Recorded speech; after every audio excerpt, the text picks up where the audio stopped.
August 1st, 1944. Warsaw erupted. For 5 long years, Poland had lived under the Nazi boot.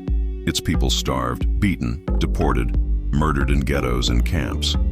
Yet now, as the Red Army approached from the east, the Polish Home Army, the underground resistance, rose up. Their dream was simple and desperate: to liberate their capital before the Soviets arrived, to prove that Poland would be free by its own hand. The plan was bold, born of both strategy and hope. Nearly 40,000 fighters, many armed with little more than pistols, Molotov cocktails, and homemade grenades, prepared to face tens of thousands of seasoned German troops, supported by tanks, artillery, and aircraft. At W hour, 5 o'clock in the afternoon, the city exploded with gunfire and courage. Fighters stormed German strongholds, ambushed patrols, and raised the white and red Polish flag on rooftops that had known nothing but swastikas for years. For the first time since 1939, Warsaw was alive with freedom. At first, victories came quickly. German garrisons were caught off guard, their patrols cut down in alleys, their depots seized.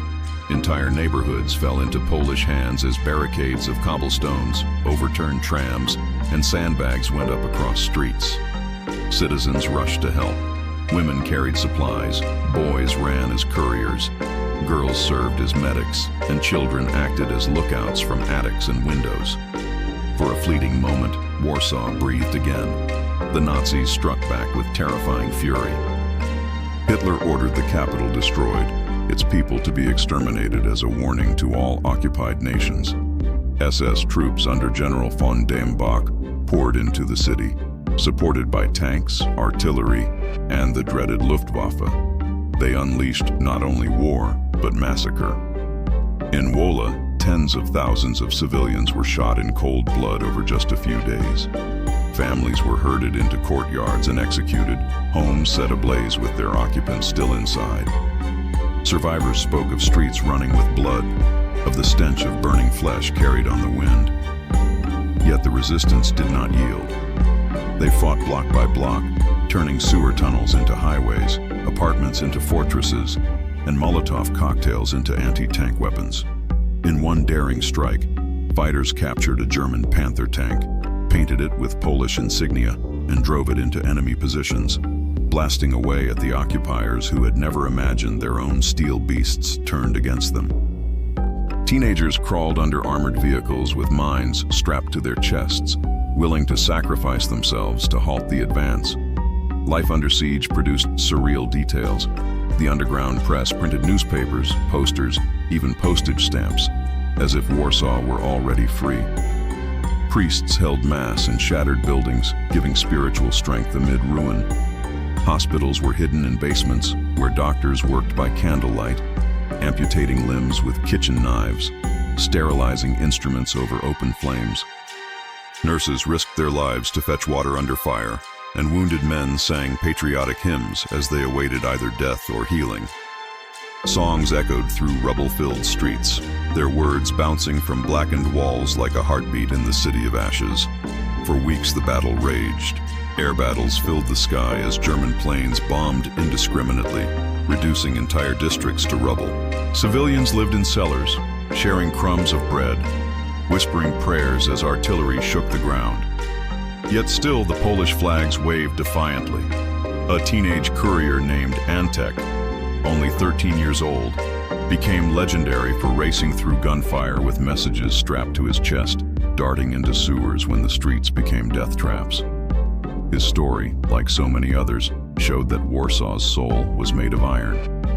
As August bled into September, the situation grew desperate. Ammunition ran low, food dwindled, and exhaustion gnawed at every fighter. The Red Army stood just across the Vistula River, its tanks idle, its artillery silent. Stalin refused to intervene, letting the Poles bleed out so that post-war Poland would rise weakened, easier to control. Allied planes tried to drop supplies, but many canisters missed their marks, landing in German hands or shattering on the streets. The resistance realized it was alone, abandoned by supposed friends. Still they fought. Sewer tunnels became lifelines, fighters wading chest-deep in filth to move between districts. Germans flooded some passages with gas or explosives, suffocating entire groups underground. Above ground, flamethrowers cleared buildings, their jets of fire turning safe havens into crematoriums. Witnesses spoke of people leaping from upper floors, their bodies engulfed in flames, preferring the fall to burning alive. Children starved in basements, mothers trying to silence their cries while artillery thundered overhead. The hospitals became nightmares. Rooms crammed with wounded bled onto the same floors where others died. Nurses fainted from exhaustion. Surgeons operated with bare hands, and candles guttered as explosions rattled the foundations. One doctor wrote later that he had to choose which men to save and which to let die because supplies were gone. And still, hymns were sung, sometimes whispered by patients too weak to move, each voice clinging to faith that their sacrifice would not be forgotten. Neighborhood by neighborhood, Warsaw was annihilated. The old town fell under relentless bombardment. Civilians poured into the sewers in desperate attempts to escape, only to find exits collapsed or guarded. German units advanced methodically, dynamiting entire blocks, erasing streets that had stood for centuries. Survivors described walking through ruins so complete they no longer recognized their own homes. Yet even then, fighters staged ambushes, emerging from rubble like ghosts, striking with pistols and grenades before vanishing again. By late September, the uprising was faltering. Fighters, many no older than school children, had only a handful of bullets left. Civilians chewed grass and leather to stave off hunger. Still, the white and red flag flew from ruined rooftops. Warsaw refused to bow, even as its body was broken. Foreign journalists called it a city of martyrs, an entire capital sacrificed on the altar of freedom.